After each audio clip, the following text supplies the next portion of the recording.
Chapitre de la manière de combattre le vice de la paresse.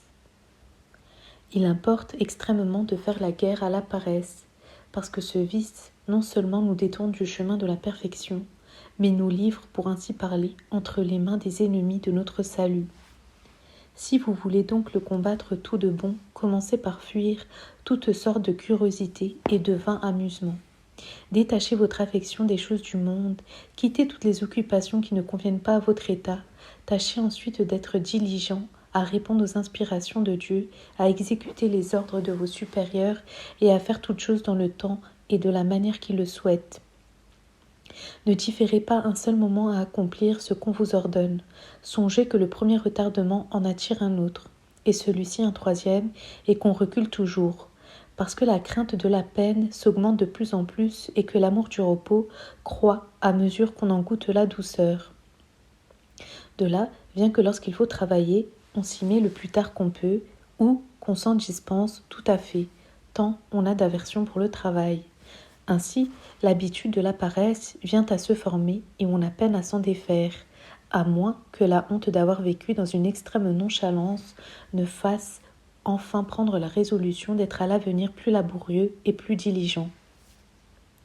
Mais remarquez que la paresse est un poison qui se répand dans toutes les puissances de l'âme, qui n'infecte pas seulement la volonté en lui faisant haïr le travail, mais l'entendement en l'aveuglant de telle sorte qu'il ne voit pas que les résolutions des paresseux sont, pour la plupart, sans effet, et que ce qu'ils devraient faire sur l'heure, ils ne le font point du tout ou le remettent à un autre temps. Remarquez de plus qu'il ne suffit pas de faire vite et sans délai ce qu'on a à faire, mais qu'il faut choisir le temps que la nature de l'action demande, et quand on l'a fait, y apporter un extrême soin pour lui donner toute la satisfaction dont elle est capable. Car enfin, ce n'est pas la marque d'une véritable diligence, mais d'une paresse fine et artificieuse, que de faire avec précipitation les choses dont on est chargé, sans se mettre en peine qu'elles soient bien faites, pourvu que l'on soit quitte au plus tôt, et que l'on ait plus de temps à se reposer. Ce désordre vient de ce qu'on ne considère pas assez de quel prix est une bonne œuvre, lorsqu'on l'a fait en son temps et qu'on passe par-dessus toutes les difficultés que la paresse oppose à ceux qui commencent de faire la guerre à leur vice. Considérez donc souvent qu'une seule aspiration, qu'une oraison jaculatoire, qu'une génuflexion, que la moindre marque de respect pour la majesté divine est quelque chose de plus estimable que tous les trésors de la terre, et qu'à chaque fois qu'un homme se mortifie en quelque chose, les anges du ciel lui apportent une couronne pour récompense de la victoire qu'il a gagnée sur lui-même. Songez au contraire que Dieu ôte peu à peu ses grâces aux tièdes qui les négligent et qu'il en comble les fervents qui en profitent, afin qu'un jour ses fidèles serviteurs puissent entrer dans la joie de leur Seigneur. Mais si au commencement, vous ne vous sentez pas assez de force pour supporter les travaux et toutes les peines qui se présentent dans la voie de la perfection, il faut que vous ayez l'adresse de vous les cacher à vous-même, de sorte que vous les trouviez beaucoup moindres que les paresseux ne se les figurent. Si donc il est nécessaire pour acquérir une vertu que vous en fassiez beaucoup d'actes, que vous vous y exercez durant plusieurs jours, que vous combattiez contre un grand nombre d'ennemis puissants qui traversent vos bons desseins, commencez à former ces actes comme si vous en aviez peu à faire. Travaillez comme si votre travail ne devait pas durer longtemps. Attaquez vos ennemis l'un après l'autre, comme si vous n'en aviez qu'un seul à combattre, et soyez sûrs qu'avec la grâce de Dieu, vous serez plus forts que eux tous. Vous parviendrez par ce moyen à vous délivrer du vice de la paresse et à acquérir la vertu contraire. Pratiquez la même chose dans l'oraison. Si votre oraison doit durer 1 heure et que ce temps vous paraît long, proposez-vous seulement de prier une demi-heure, un quart d'heure, et de ce demi-heure ou de ce quart d'heure en passant à un autre.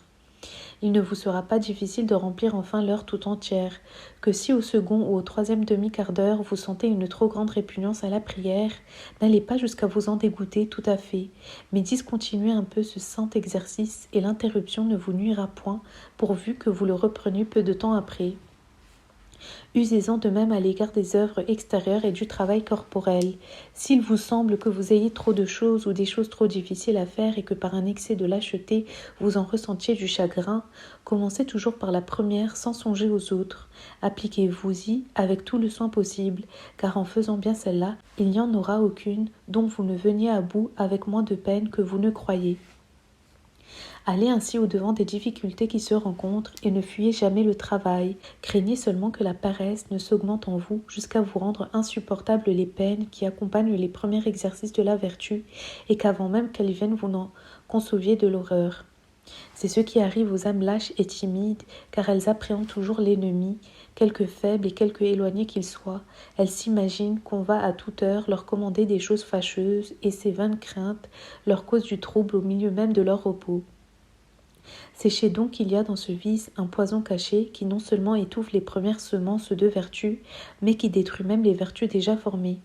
Sachez que ce que le ver fait dans le bois, il le fait dans la vie spirituelle et que c'est par lui que le démon a coutume de faire tomber dans les pièges la plupart des hommes, principalement de ceux qui aspirent à la perfection. Veillez sur vous-même, adonnez-vous à l'oraison et aux bonnes œuvres, n'attendez pas à vous faire une robe nuptiale lorsqu'il voudra que vous en soyez revêtus pour aller au-devant du divin. Souvenez-vous chaque jour que celui qui a daigné vous conserver jusqu'au matin ne vous promet pas de vous faire vivre jusqu'au soir, et que s'il a eu la bonté de vous conserver jusqu'au soir, il ne vous assure pas que vous vivrez jusqu'au lendemain. Employez donc saintement chaque heure du jour comme si c'était la dernière, ne pensez qu'à plaire à Dieu, et craignez toujours ce compte si rigoureux qu'il faut lui rendre de tous les moments de notre vie. Je n'ai plus qu'un mot à vous dire, quoique vous ayez beaucoup travaillé, que vous ayez expédié bien des affaires, croyez néanmoins que la journée est perdue pour vous, que toutes vos peines sont inutiles, si vous n'avez pu remporter plusieurs victoires sur vos passions et sur votre propre volonté, si vous avez négligé de remercier Dieu de ses dons, si vous n'avez pas reçu comme des faveurs les châtiments que Dieu infiniment bon vous a envoyés pour l'expiation de vos crimes. Chapitre. De quelque sorte, il faut combattre le vice de l'impureté. Vous devez combattre ce vice d'une manière particulière et avec plus de vigueur que les autres. Pour le bien faire, il faut distinguer 3 temps. Le premier, avant que d'être tenté, le second, pendant que l'on est tenté, le troisième, quand la tentation est passée. Avant que la tentation vienne, premier point, on doit employer tous ses soins à en prévenir jusqu'aux moindres occasions et s'éloigner des personnes dont le commerce est dangereux. Que si par malheur on est obligé de traiter avec ces sortes de personnes, il faut qu'on le fasse le plus vite qu'on pourra avec eux, avec un visage modeste, avec des paroles graves et d'un air plutôt sérieux que familier et enjoué. De même, certaines liaisons où il ne paraît rien de mal parce qu'elles sont fondées sur des raisons spécieuses ou de parenté ou de gratitude ou de quelques autres devoirs ou sur le mérite et la vertu de la personne qu'on aime, l'amour impur se glisse insensiblement dans ses amitiés par des visites fréquentes, par des conversations trop longues, par des familiarités indiscrètes, jusqu'à ce qu'enfin le poison gagne le cœur et la raison s'obscurcit, de sorte que l'on ne compte pour rien des œillades peu modestes, des paroles tendres, des entretiens libres et pleins de railleries, d'où naissent des tentations très rudes, très difficiles à vaincre. Fuyez donc avant toute chose l'occasion du péché, parce que vous êtes comme de la paille auprès d'un grand feu, et ne vous fiez point à votre vertu, ni à la résolution que vous avez prise, car quelque bonne volonté que vous ayez, l'amour sensuel qui s'allume dans ces conversations douces et fréquentes s'embrassera tellement que rien ne sera capable de l'éteindre.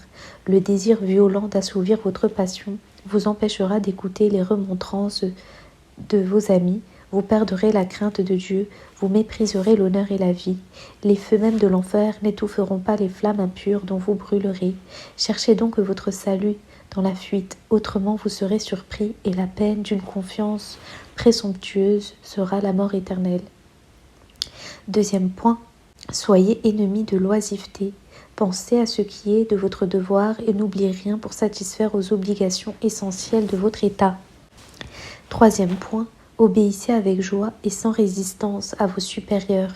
Exécutez promptement tout ce qu'ils vous recommandent et que les choses les plus humiliantes et les plus contraintes à votre inclination soient toujours celles que vous embrassiez avec le plus d'ardeur. Quatrième point, gardez-vous bien de juger témérairement de votre prochain, surtout en matière d'impureté. Que s'il est tombé par malheur en quelque désordre et que sa chute soit publique, ne le traitez pas pour cela avec mépris. Ne vous fâchez pas contre lui, mais ayez pitié de sa faiblesse et tâchez d'en profiter en vous humiliant devant Dieu, en confessant que vous n'êtes que poussière, que boue et qu'un pur néant.